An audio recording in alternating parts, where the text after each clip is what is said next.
considered still to be Spinosaurus territory, so it seemed like Spinosaurus had the better source of game there. So I don't know. It might have caused the T Rexes to struggle because the Spinosaurus had the territory where their food was. At least that's what it showed. Spinosaurus was like kind of like pushed them out. Like honestly, was like it was honestly like just like warfare, that sort of thing. They pushed them out of their territory. Spinosaurus was that aggressive that it was like, this is mine now. You can't, Mm-hmm. unless you take him down. And even then, I don't think the Spinosaurus would go down. Go down. It would either go down dying, then you give up its territory. Oh, like I It's said, that thing was a whole raging machine. It would have went out fighting. If it had to, it would have went out fighting. And it possibly, okay, if the buck and doe had to fight the the Spinosaurus, it's possible that one of them would have died in that account. Even if they did, like if they end up killing the Spinosaurus, one of them would either be fatally injured or killed during that fight. yeah, yeah. I mean, I find it unlikely one would die. I mean, that's two Rexes. Right. That's a whole lot of power right Right, because it's like I'm not going off the fact, okay, this is Jurassic Park and T Rex is the mascot. We gotta show love to the T Rex. I'm going off of what we now know, and what we now know is that Spinosaurus was experimented on. That thing had an actual bite force, and it probably had lockjaw too. You know, like how a pit bull can lock his jaw in place. there. Yeah. It probably had lockjaw, which allowed it to keep that hold on you once it got you. Not to mention that its claws were fucking huge. I think even bigger So than the original fossil record. Them claws were huge. that was only because that was only because Spino was supposed to be the Baryonyx. It Oh was supposed to be a yeah. Baryonyx. And, Baryonyx was the one that was known for having like, the large claw. Right. Right. Right. Okay. Then. So that was Okay. the reason why. So that was more of like a production thing than like a Cause yeah, I remember intentional hearing thing. about that too. They wanted Baryonyx to be the big bad, but then they went with Spinosaurus. I'm like, that's a very smart choice, cause Baryonyx is not as terrifying as a T Rex or a Spinosaurus. Definitely not as terrifying as a Spinosaurus. Just like the fact that like this thing was depth in like water and land was even more scary about it. Yeah, the fact that it could just chase you in both water and sea was just and both God and both land and sea was just intimidating and scary to me. Mm-hmm. Far more than a Rex. T-Rex is still the thing with T-Rex. Like, I think they made it like a little too easy to kind of like outdo a Rex. You know what I mean? Like the first movie was like, oh, you just gotta stand still. It'll piss off eventually. It's like I don't know. It just kind of takes me a little bit like the fear factor of it. Right. Opposed to Spinosaurus, where there really isn't much of a defense against it. It really is just like, honestly, just hope for the best. Just hope you get lucky. Right. Like that one time when it was about to catch them, but it got stuck in the trees. Yeah, because I think probably would have just kept chasing it. It would kept chasing it like for until to the end of time. Shoot, it did. It basically I think, did. I think, I think I have a little bit of an explanation as to why it kept chasing it. It was trying to get out of its territory. Yeah, that's what I thought I too. know, I know that seems a little stupid. That I know it seems stupid that it would care about pesky humans being in its territory. But but these are like animals. Yeah, but They it's see like not too far fetched though, Deck, because the Rexes did it in Lost World. They kept pursuing them until well, I don't want to say until they left because they end up capturing the buck, but they followed them because Sarah was dumb enough to leave the blood on her jacket. not to mention that was like a whole like platoon of humans. Yeah, That could be a with like guns. yeah, to them they are a threat. But to me, like that group in Jurassic Park 3, they were just a few just unfortunate people that were there, and they were just in its territory. I mean, yeah. Now, yeah, it may just hate them, but it just seems a little crazy that it would just kind of be obsessed with them, to Right. want to hunt them down. especially when it has so much other food it can go for, like like you said, the Corythosaur, Parasaurolophus, other stuff like that. You know, I wonder, I wonder how Ceratosaurus would have been faring in that environment. Uh, you know, it possibly would have hunted the same things, but it's like, okay, you got the big carnivore like the Spinosaurus roaming around. You got to know when and where you're able to hunt. And, right. and it probably it was probably on scavenger mode, because whatever the Spinosaurus didn't eat, it would come scare off the smaller dinosaurs. I probably not the raptors, because like I said, the raptors had the population. Like, when it comes to carnivores, the raptors had the population advantage. But I think Ceratosaurus might have did some hunting, but it probably scavenged off the Spinosaurus kills. That's the only thing I could think of. Or like a Rex kill. Yeah, that too, or a Rex kill. I just wonder like how Dilos would hunt it, because they actually did relatively well on Nublar. Yeah, there was only Like, 5 of them, and they maintained that number. If it was 5, and it was still 5. It's odd though that they didn't multiply, but they only their number remained. They did actually. They did well. really well. They were the only ones together. that didn't suffer a population decrease aside from the Rex. Like they probably stayed together. That was probably why. Oh yeah, they definitely stayed together. They was like, look, we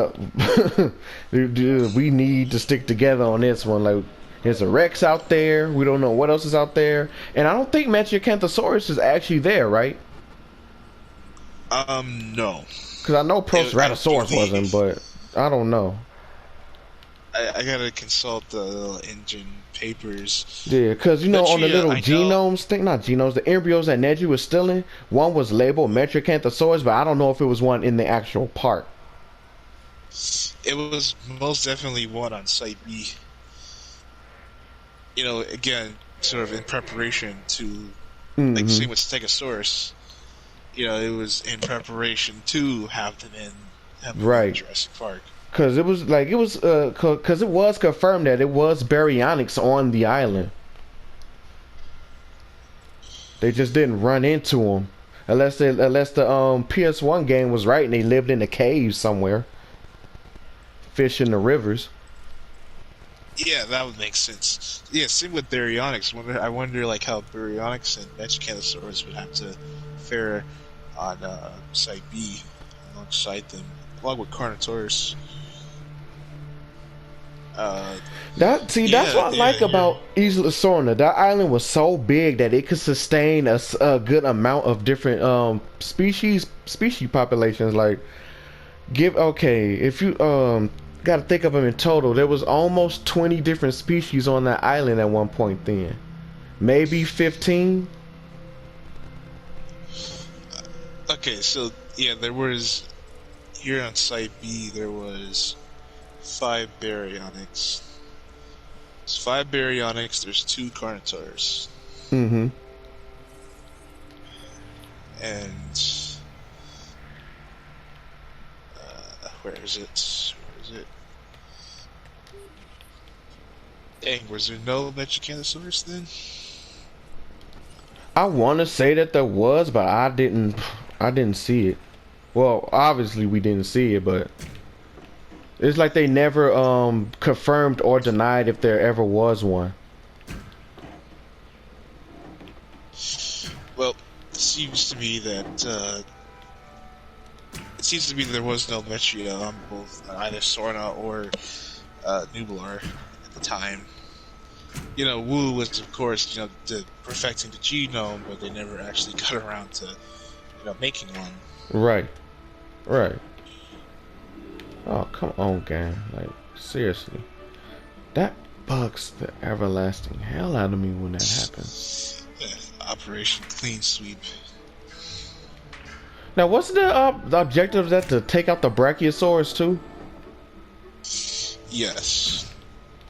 For some reason, I guess InGen was because they couldn't take them off the island. like they couldn't. They just physically couldn't. Mm-hmm. That was the problem. They couldn't take the monster. Like, well, what do we do? Like, well, we just gotta kill them. Which is actually pretty disturbing that they. That was the end result they came up with.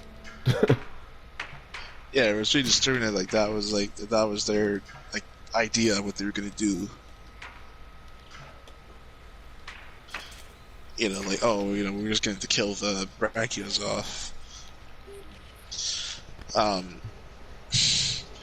But see, the problem with like the Lost Road deleted scenes is like,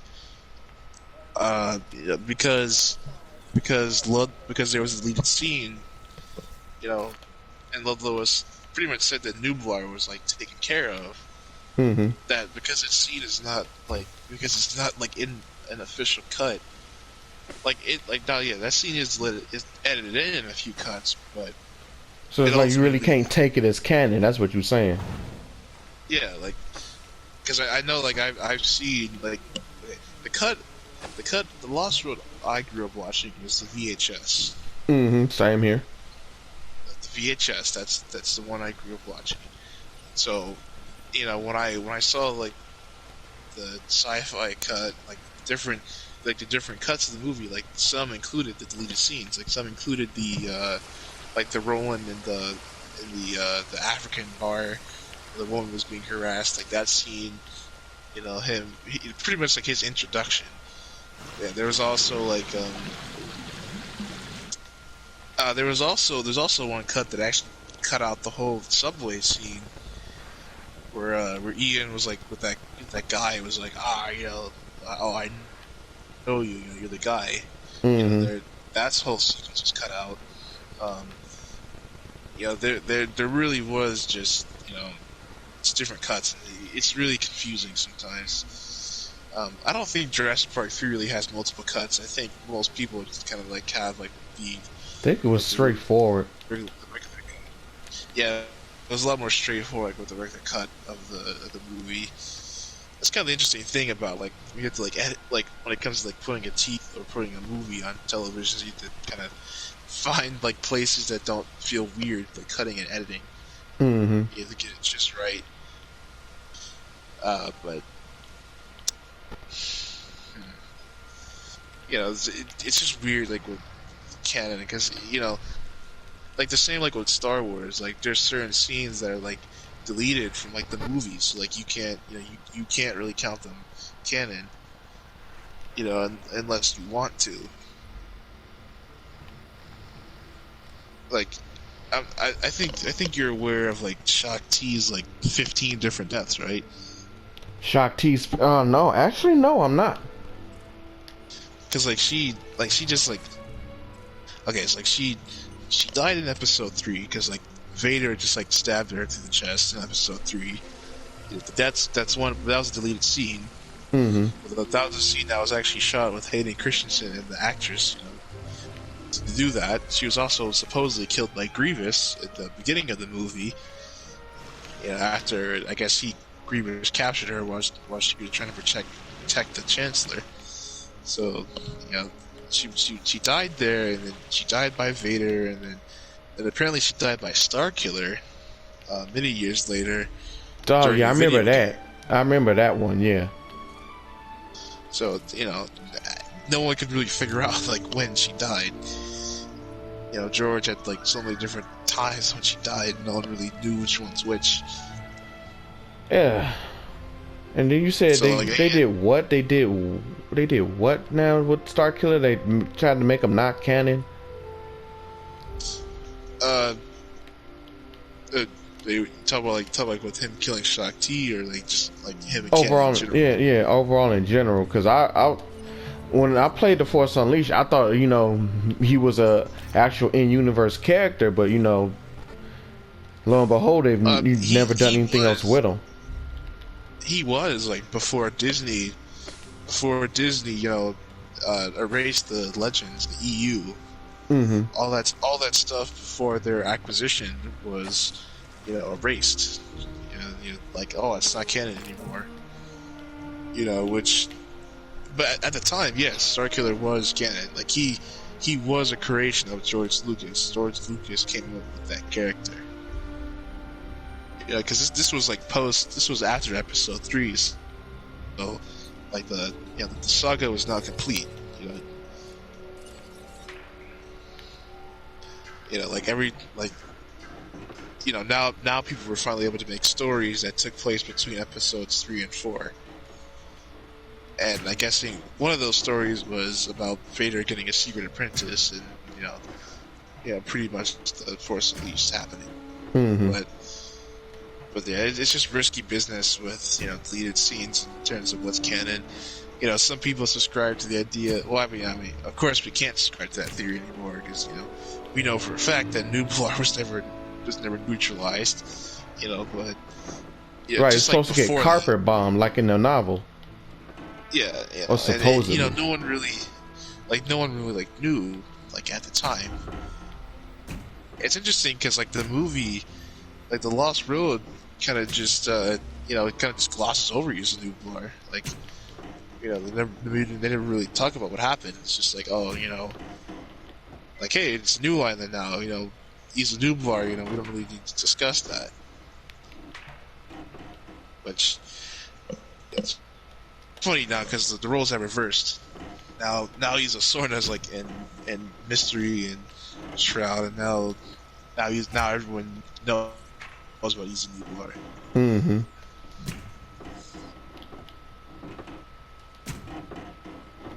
Yeah, it's so weird that I'm still struggling with the fact that Isla Nublar is supposed to be barren. I actually refuse to believe that. I don't want to say that the dinosaur population got that out of control, but I refuse to believe they was able to take every single dinosaur off the island and put it in the park. Especially since they had so many different variants. Isla Nublar is not even half the size of Sorna. So I struggle with that fact to say that they took all the dinosaurs off that island. What do you say when you said you struggled with believing that Isla Nublar was barren? Did you mean Sorna? Yeah, I said Nublar? Yeah. Wow, yeah, I meant Sorna. God! So, I mean, I don't believe it either because, they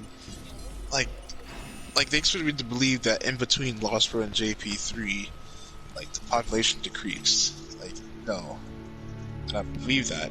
Right. And people say, people can't tell me, no, they meant after Jurassic Park 3. I was but that doesn't make sense because in 2002, at least in that, in universe, 2002 was when they raided Sorna. Mm-hmm. Or 2002 is when they went to Isla Nublar and they had to, subdue, Rexy over there. That's what Hoskins did his thing. I think he's the one that also subdued the Pteranodon. Yeah.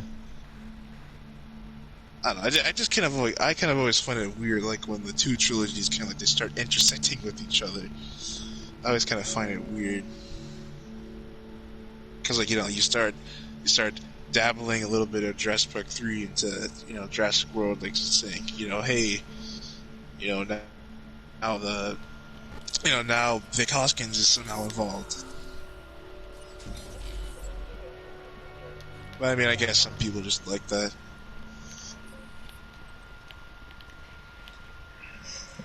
But, and I really wish we could have novels or something. I really wish it could be or at least comics or something, just explaining a little bit more of these events that take place. Right, not like the ones we've been getting, which one? The Return to Jurassic Park with the Ludlow surviving the how? I don't think that was a Return to Jurassic Park story. I think that was just a one-off. They just kind of made in the 2000s because that was when Jurassic Park was just kind of this barren thing. Mm-hmm. At that point, Jurassic Park was just the trilogy. It was just it was just a trilogy. It was pretty much like Star Wars before the prequels, where it was just a trilogy. It was just a thing that people knew about, and they're oh, that's cool, that's nice and all of it, But a lot of people just thought, oh well, it's not gonna make a return. It's not gonna resurge. It's just gonna be that trilogy. Right. But of course, they're proven wrong because you know, they always resurrect the franchises. But I do hate the misconception that Jurassic Park 3 was what doomed the franchise, because that's not really what happened. Jurassic Park 3, despite the critical reception, like, still made a lot of money, still did well in Universal's mind. Mm-hmm. And the thing is, if they were going with that argument, then one would have to argue that, well, then should have Lost World been the end of the series then? Because, that movie did receive, like, I mean, I wasn't there, but, at least from my research, that movie did not seem to have a lot of positive, reviews. I mean, yes, of course, people look back on it now, as like a decent, okay movie, but at the time, people just thought it was, horrible. But really, it was because it's just the hype, Like, everyone just loved Jurassic Park, the first movie. Yeah. There's no doubt about that. Like, heck, even the hype for people to get the VHS release was crazy. So, people just loved this movie. So, then you say there's a sequel. It's like, oh man, I want to see, a sequel. Yeah, see what that's all about. And then the sequel had mixed reviews. Then they see Lost World and they're like, this isn't what I expected. This isn't what I wanted. Right. So, I mean, granted, Jurassic Park was different than its novel, but World went on a whole new different tangent. They're like, this is not what I wanted. This is, But like the thing is, like it's weird because like Kirk said, one time, like it is a very different movie. It is not, heck, like the first movie's music is barely in it. Right. Like it's barely in it. Like, yeah, it's a whole like jungle feel. Like it's entirely different beast that I think should be respected for what it is. Not just compared to the first one. I understand it's a sequel, and sequels kind of have to be compared to the first one. Right, to see how they hold up. And a lot of people say, well, when it comes to like a sequel, it has to be darker than the first one. Lost World definitely does fit that. I mean, yeah, it was dark, but does a sequel always have to be darker than its first one? Well, hold on. I'll get to that. Like a lot of people think, like, The Empire Strikes Back, has to be darker, has to be, edgier, some character, like, it has, like, some people might not make it out alive in this one, that sort of thing. It just has to be darker. It's funny because, like, Spider-Man 2, like, actually breaks that mold when you think about it. Mm-hmm. Because, like, Spider-Man 2, like, yeah, Spider-Man 2 does get, like, really, like, emotional, really, like, psychological. Like, it's not by any means, like, a darker movie. I'd argue the first one was actually darker. Yeah, because it, had the death of Uncle Ben and all that. And plus, just, like the first one was just a lot more brutal, just like the fight at the end was just bloody and, like, just like, nasty at the end. Way more just, brutal and gritty, than the second one. Like the fight with Doc Ock is supposed to be more of like, it's supposed to be more of like a psychological fight. It's not meant to be like a physical fight, like between him and the Green Goblin. Like when he was fighting the Green Goblin, like that was just like him like fighting a bad guy. But then at the end finds out that he's Norman Osborn. Mm-hmm. Then he just, then he kills himself. Not like that. And Spider-Man 2, he's fighting he's fighting someone he looks up to, essentially. And he knows that from the start. So, like, it's an emotional thing. Yeah, see, that's why I like the Spider-Man that came out on the PS4, because like that mentorship him and Doc Ock had, you could feel that, and you knew where it was going, because if you know the end the lore of Spider-Man, you know who Octavius ends up becoming. So Yeah. it's like you feel that. So when it eventually did happen, it just resonated. You was like, wow. I think like the most chilling part of that game was when he told him like your secret is safe with me. That was the most like chilling like moment. Mm-hmm. For me, like I just like my blood ran cold for a second. And I was like dang, I was like this man like he knows now. Like the implications of this are just grand, and but I think Spider-Man 2, like it's not a dark movie. It's not supposed to be darker than the second one. No, I never like took it as dark. Like the movie still has goof, like like Pizza Time. Like the movie is regarded much more funny than the first one. The first one is like the true dark one. Like the first one has like Uncle Ben's death. The first one has like a little bit of like a hint of like Mary Jane's father's like alcoholism, like the verbal abuse and stuff like that. Verbal abuse, potential actual physical abuse, maybe. Yeah, like that. Like that one's a lot more intense, I'd argue. Spider-Man 2 is more of like a character study of Peter Parker himself. Like it's just the movie. It's just the movie like beating him up because he wants to do the right things, but it's just like the ultimate test of will for him. And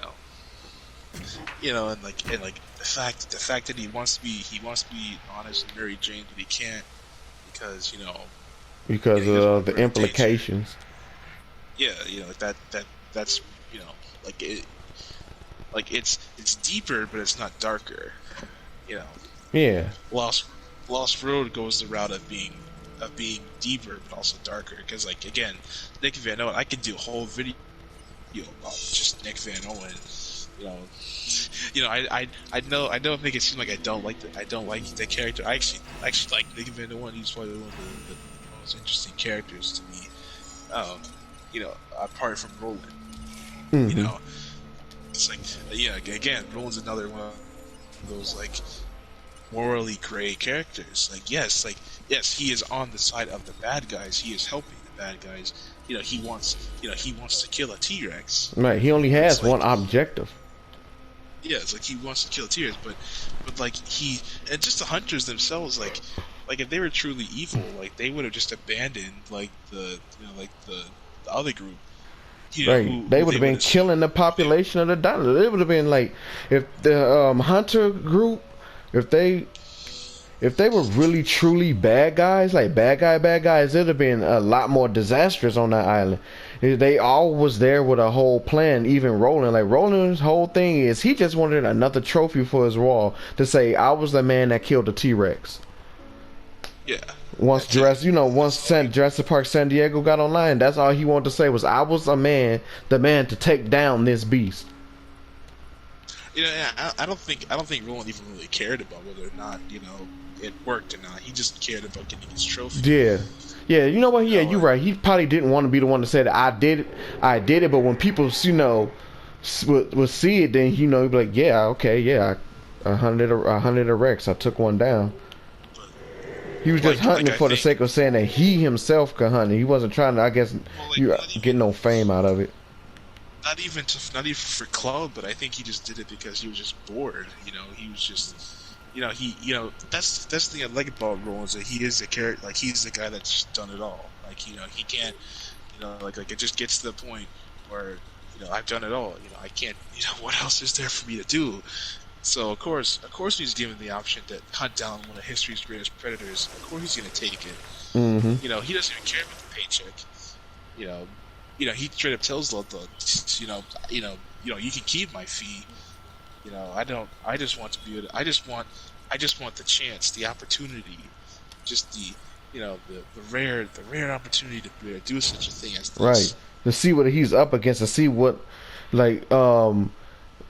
to see what his hunting instincts and stuff is like. If it's anything like today's game, like could he hunt it like he hunted any other big game? Yeah. And he didn't kill the buck, but he took it down regardless. yes, he took it down, and but the thing is, I think, Lolo was like, "Oh, you got your trophy." I was like, "Well, he really didn't." He really, if anything, he really did it more out of to save everyone. Right.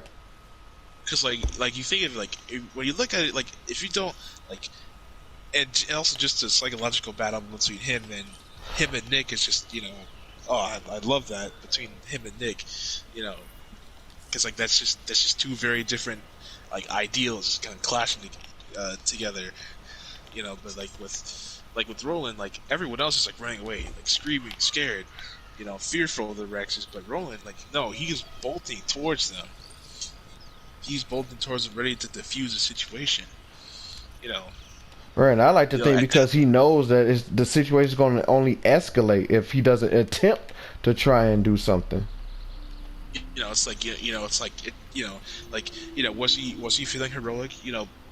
Possibly, but I don't think he really sees himself as a hero. I think he just sees himself as a man. I think he just sees himself as the man that should do something. Right.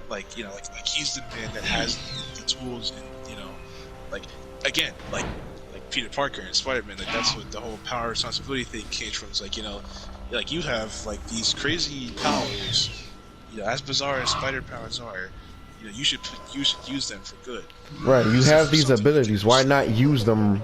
Yeah. So Roland, he wasn't doing it as to.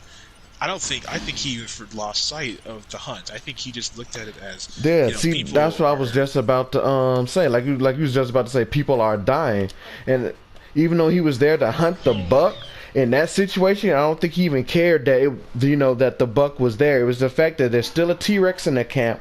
That some of my people are still in the camp. I need to address the situation. It wasn't even the fact about it being a buck. It could have been the doe. He still would have shot at it. Yeah, it could have been anything.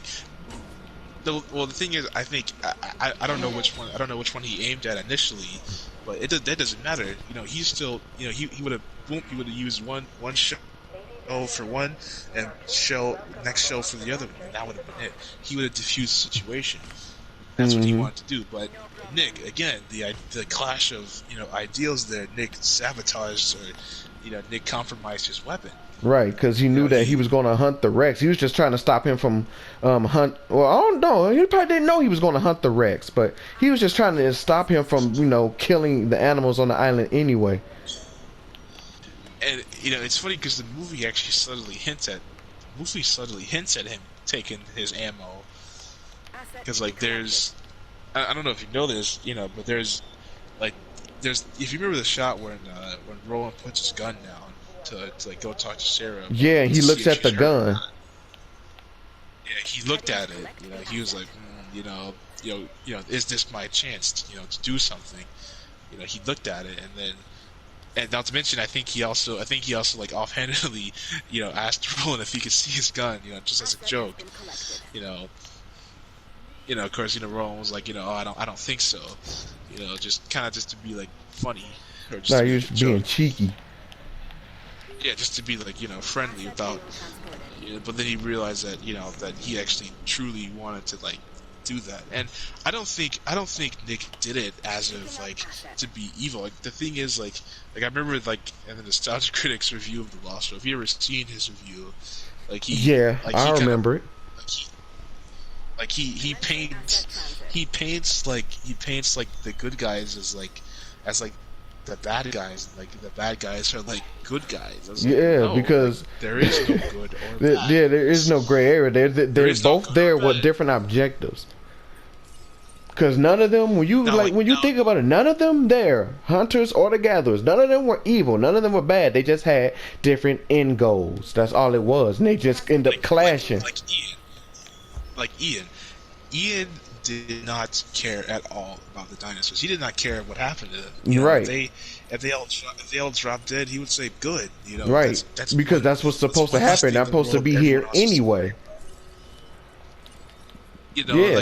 For instance, when Sarah's rambling about her observations, Ian's just I don't care. I'm just here. I'm here for you. I'm not here to get you off this island. Now that I found you, let's go. And then as Lolo and them showed up, which I don't think Hammond didn't tell him that they were showing up, and they was all in the same house. Of course, Ludlow not going to say nothing, but I know, no. Hammond said that he wanted to do something with the dinosaurs, but I don't think he made it clear that Ludlow was going to the island to pull them off. He didn't make that clear, but he, obviously he told Nick, but because I think Hammond knew that Ian would just rush to the island and take care of it himself. I think he banked on that because obviously like just rushing Eddie, like Eddie would of course say, well, no, we can't just like rush the preparation, like you never do that, but with Ian, with Ian's pushing, he would say, no, we need to go like now. We need to get everything. We need to drop everything and just go like now because she could be in danger.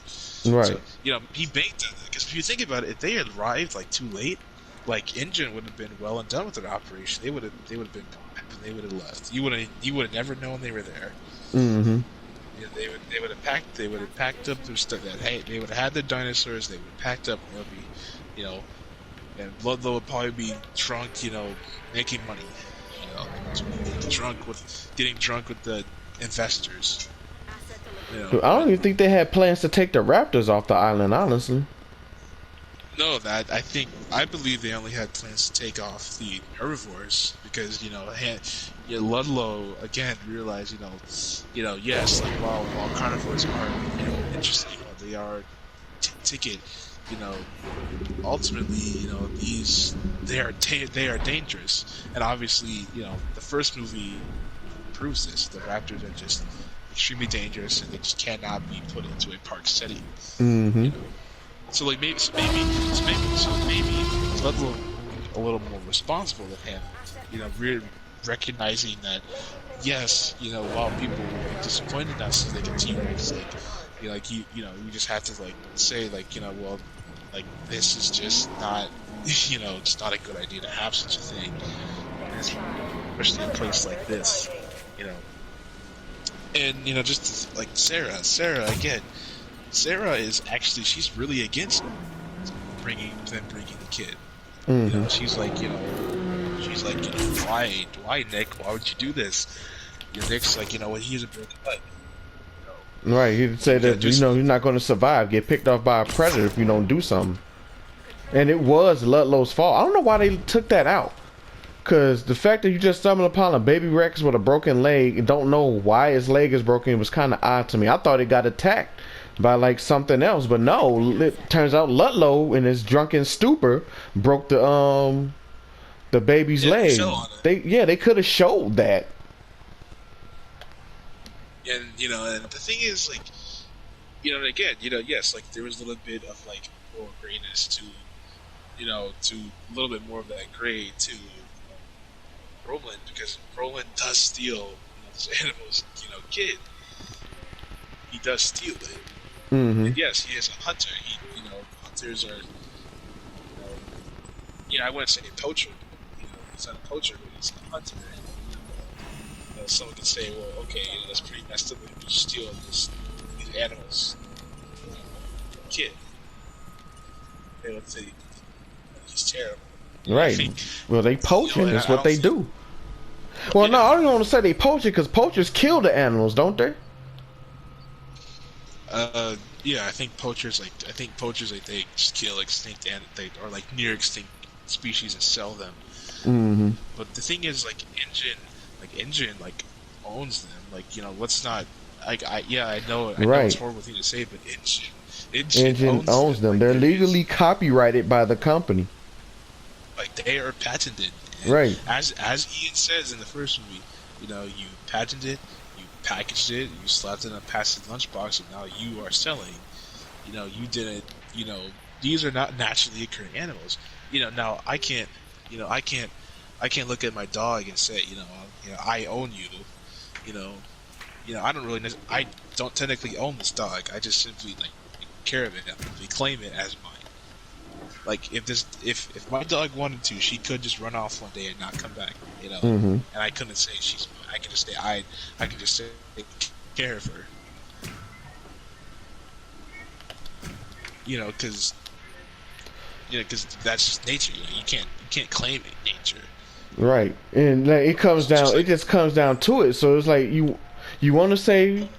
So there's a group that want to say, okay, they were wrong for trying to go to Lost World. I mean, Sorna, and take the animals off. But at yeah, the same time, it's Engine. They own these creatures. They literally created them from almost nothing. So technically, yeah. Ludlow had the right, because he was the new CEO. He had the right to take the animals off the island. But at the same time, Malcolm was right when he said taking the animals off the island was the worst thing to do. But at the same time, he was only right because I don't think there would have still been the. He was doing it too early. That's what I was thinking. He was just doing it too early. Well, Even if he did have I, herbivores. I think Lolo's another interesting character that needs to be discussed a little more, because I know a lot of people just look at him as like a sniveling, just like, evil, mustache twirling, ooh, money, money, money, money, almost like, Mr. Krabs. yeah, like, I was thinking, not Mr. Krabs, because, like that, like the guy who was played by, Wayne Knight in Toy Story 2, the chicken guy. Oh. I'm trying to remember. It's just funny because that's actually that's Nedry. As Dang. a kid, I never noticed that was Nedry's voice. As a kid, I never noticed. Like, now that I know that, like, that's awesome. It's awesome that Nedry was still just being a scumbag trying to get money. By He never broke character. Screwing people over.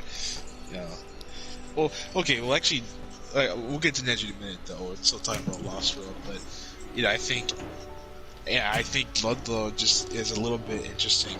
He's a little bit adapted because you must remember, like, he is the new CEO of this company. This company that is already in, like, very bad shape. Right, because they had to pay out the families of Muldoon, Ray Arnold, and Nedry, and they had to keep them. And I guess they had to swear to them some type of secrecy. Yeah. They not to mention the girl that was attacked. They had to. Yeah, they had to pay her. As Ludlow explained, they're rich and they're angry. They have money and they're angry. That's two very bad things you want to have. Right. And they're struggling with their money. Yeah, because they invested millions into this venture that didn't go anywhere.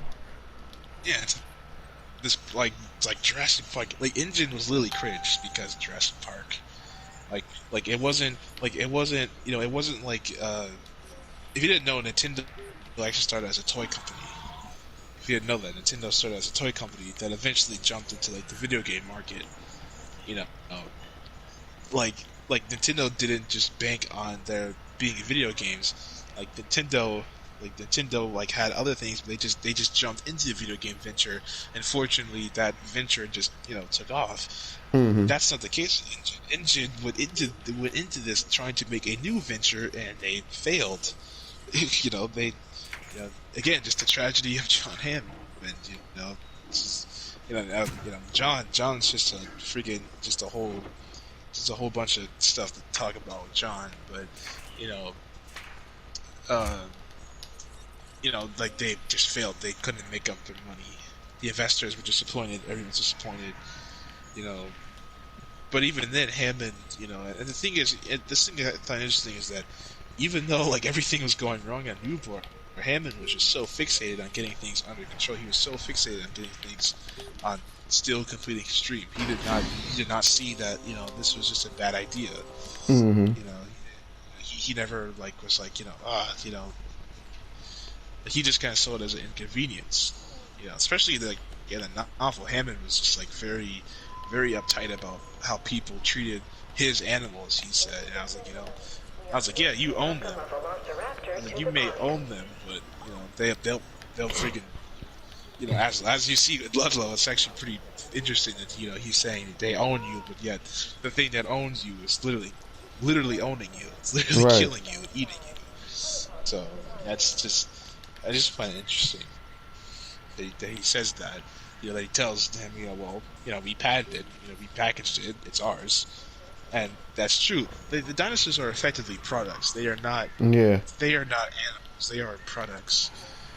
They're just they are as Hammond says. Heck, as Hammond says, he calls them living biological attractions. Yeah, like they are not. You know, the heck. Like like they're not like they're almost like a machine. They're like a phone. Like you put a lot of research into that, and you made that phone. You patented that phone. You know, and now you're selling it. So Ludlow's not entirely a bad guy. Ludlow No. really He's just a Ludlow guy trying really to is save his just company. the company that from his point of view, his senile uncle put into this position. Mm-hmm. You know, because it really, I would say Ludlow really is like Anakin Skywalker. He has the very the end justifies the means mentality. Of like some people will be affected by this, but ultimately the end result is it's deemed worthy of the sacrifice. The sacrifice is you know sacrifice is not equal to the end result. Right. This company is like important to him because and ultimately Ludlow just doesn't want to be like the next Hammond. Like he doesn't want to be like this failure. That's ultimately his. Yeah, that's what he sees. He sees that his uncle failed and wasted a whole lot of their money, and That's his whole. he's like, I'm not going to do that. But Yeah, in that's his trying whole not to point. do that, you end up doing something worse. I think that's another thing they was trying to go for. Yeah, that's something I also mentioned somewhere is like him notice how it's funny because he tries to be like him, but he doesn't want to be like the negative side of him. He wants to be like seen as this guy who has like the charisma, like the charm of him. And of course, Ian, Ian does not fall for it.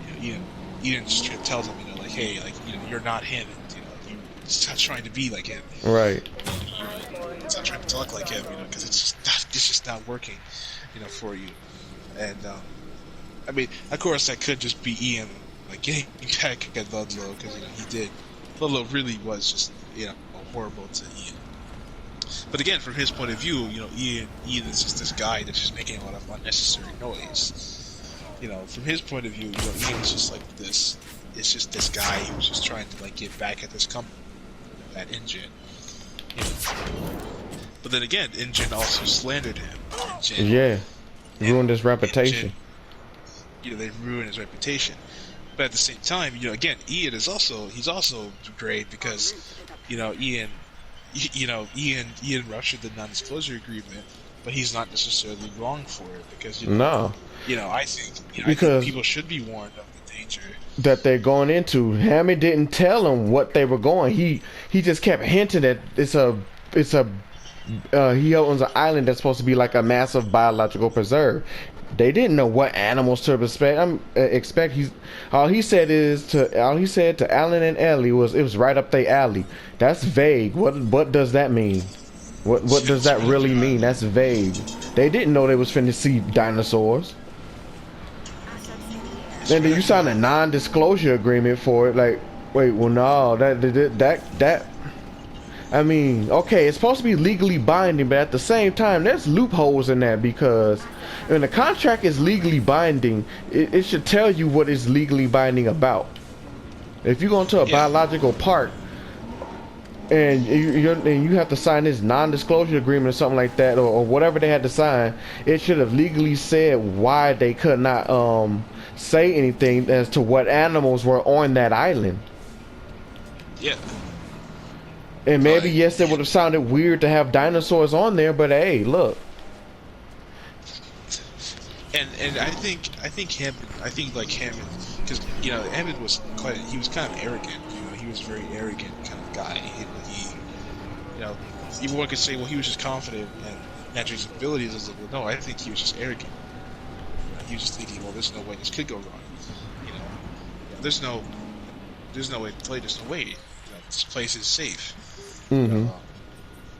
Again, And I think maybe his lawyers would have said, make them sign a waiver, but I think Hammond would be so, he would be so, Cocky, full of himself. he'd be so cocky, so full of himself, just so arrogant that he would say, "Oh, there's no need for a waiver. There's no need for any legal kind of protection from any sort of incident."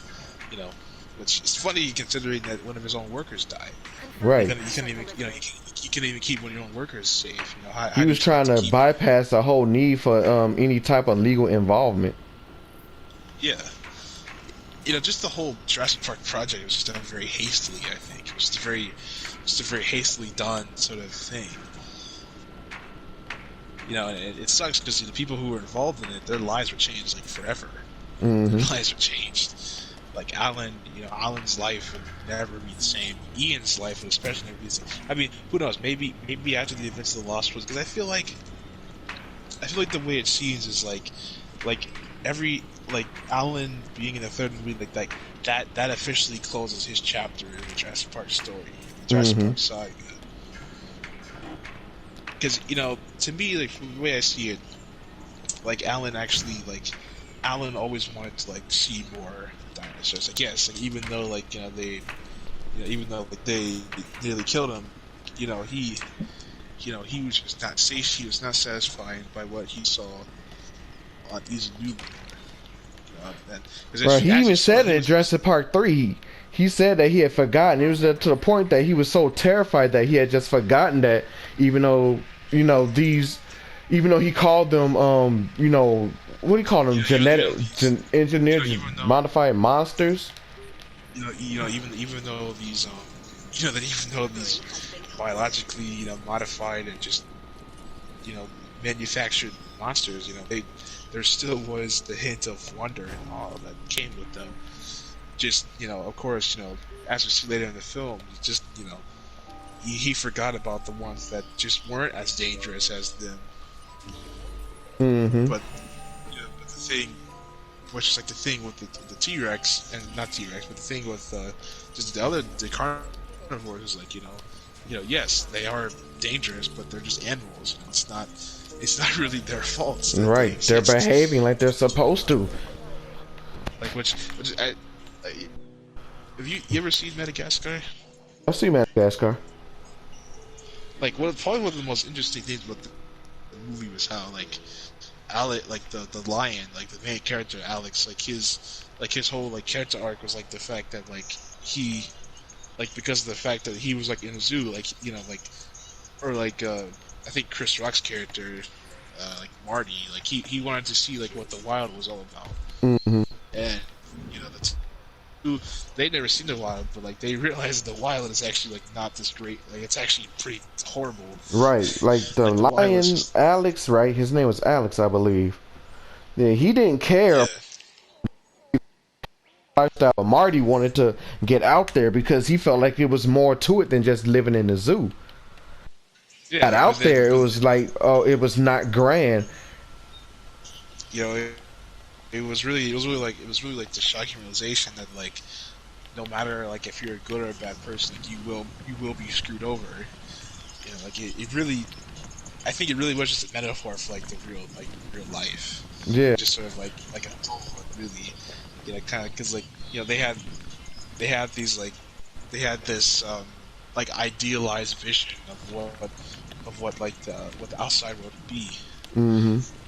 Little did he know that it was this constant fight for survival, this everyday stressful everyday fight for survival. I can't imagine what it is to be an animal, not having the mentals of not having the reasoning skills of a human,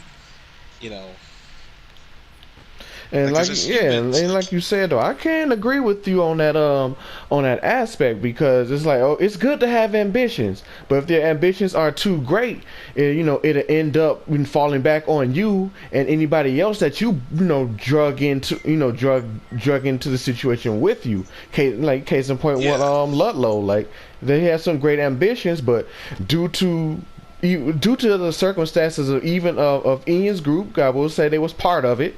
that it ended up falling back, and lots of people ended up getting hurt because of that clash. Those both of they like two different ambitions converged, and a whole cluster, like a tornado of mess came out of it. Well, chaos theory, that's Well, chaos theory.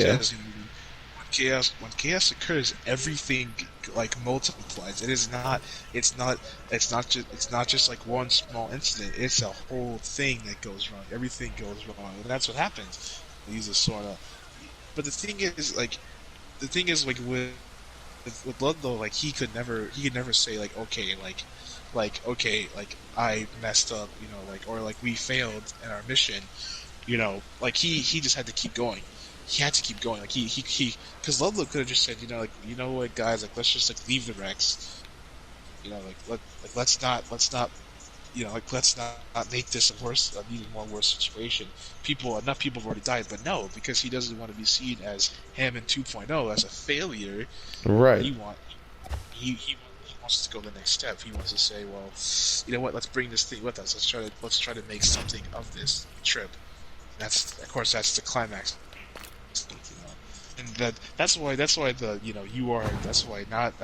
your John Hammond line is well, because Like it fits so well. now you are, it's like now of course, from a surface level perspective, like, yes, like the fact that, like, dinosaurs lose and killing people, yeah, that's just like a very surface level, like, observation, Mm-hmm. just the way I took it was like it was him saying, like, like you spent this whole time avoiding, or trying to be Hammond, but just trying to not be the negative aspects. But at the same time, you ultimately have become him, Right. trying to not be him. Like it's like you told, yeah, it's like when you told Hammond, you're making all new. Like when you say, I'm not gonna make the same mistakes. You're like, no, you're making all new ones. That's what Ludlow ended up doing. Like, yes, now you're John Hammond. By not trying to be, you ended up being him. And that's also the thing I like about Hammond of the Lost Road, is that there's this like feeling of like apologetic, like there's this like apologetic feeling that, like, he subdued his arrogance, he subdued his his naivety, his just absolute idea that he could control things, and so I like that he says that now he's trying to make things right, he's Mm-hmm. trying to make things right. That what happened on Isla Nublar, is, just depending on what you think, like, if whether or not she survived or not, it's like after Jurassic Park, after the failure, that now it's time to make things right. Now it's time to prevent even more death, even more destruction, Even more catastrophes. like even less, with bloodbath. That's really what it is all about. So there's really like, I would say the Lost Road really is like in the background. It is like the redemption of John Hammond. Like it's him trying to make things right, like him trying to prevent, because obviously and heck, he even tells you, would you ever expect me to say such a thing? Would you ever expect me, John Hammond, the guy who was always so up in arms Ambitious. about criticism. He was so ambitious and always so up in arms about criticism. Anyone who dared criticize, his ideas or his plan, was usually, like, especially in the novel, like, he always grumbled about anyone, when, like when say like, oh, this isn't right, you should change this. So he used to always be very, very argumentative about it. Mm-hmm. Almost like he was almost like a kid. He'd always have these like temper tantrums, whenever he didn't get his way, or whenever people kind of, disagreed with him and people kind of, criticized him. He would have these little temper tantrums, and really it really is the redemption of John Hammond, and with Alan and Jurassic Park 3, that's what I really like Alan and Jurassic Park 3, because with him, it's an entirely different case. With Ian, he cares about dinosaurs, but he doesn't care about the ones that he has Jurassic Park come made. face. Right. And and because he hasn't been anywhere close to them in over years, and not to mention, I also imagine the San Diego incident also added to his feeling of just, these are just. Sorry, Wait. controller turned off there. Yeah, I was about to say, like, it cut out.